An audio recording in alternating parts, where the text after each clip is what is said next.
Hey bitches, it's Holland. What's good and welcome back to my channel.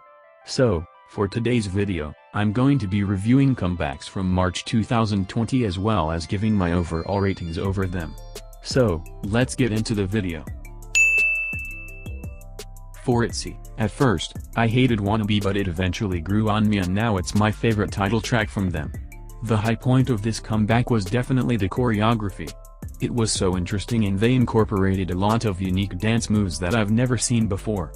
My favorite part is Woojin's first verse in the song when they have their hands on their hips, and so far, it's my favorite choreography of 2020 with Luna's So What being second and ITZY's Fiesta being third.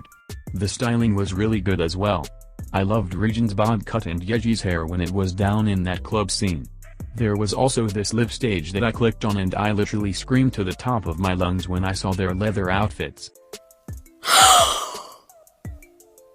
The only disappointing part of this comeback for me was that I only liked 2 of the B-sides, which were 24 hours, and that's a no-no. For 17, the teasers really catfished me with this one because I thought I was expecting it to be more of a vocal-based song like how Don't Wanna Cry was. To me, the rapping was a bit too aggressive for the song and should have had a more whispery and breathy quality to it. Here's an example of what I mean.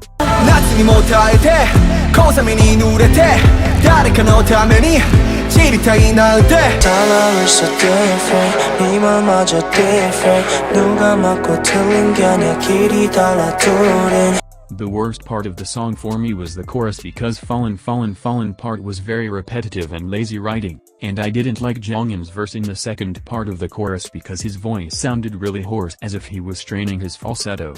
Overall, this song isn't bad and I would still listen to it every once in a while, but I feel like I would have enjoyed it better if those things had been changed. The music video was very captivating, and I loved the saturated color grading the cinematographers used on the video.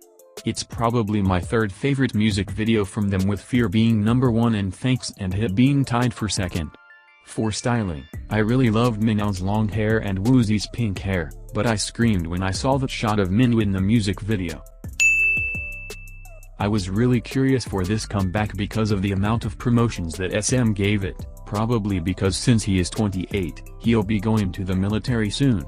But I was disappointed about the title track because I'm usually not into ballads, but I will admit that his voice did sound great. I like how simplistic and monochromatic the music video was, similar to Bkun's Village. The B-sides thankfully didn't disappoint. They were all pretty much title track material, and my faves are O2 and Starry Night. This was probably the most disappointing comeback I've seen from him.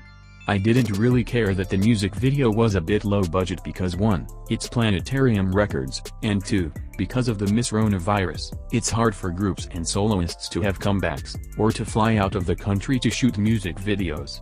Anyways, the main reason it was disappointing to me was that this is the only title track from him I've ever found to be underwhelming. Though his vocals were spectacular, the arrangement of the song was very typical and basic to me. And I was even more frustrated when I heard the B-side, because it was much better and way more title track worthy that A Song For You was.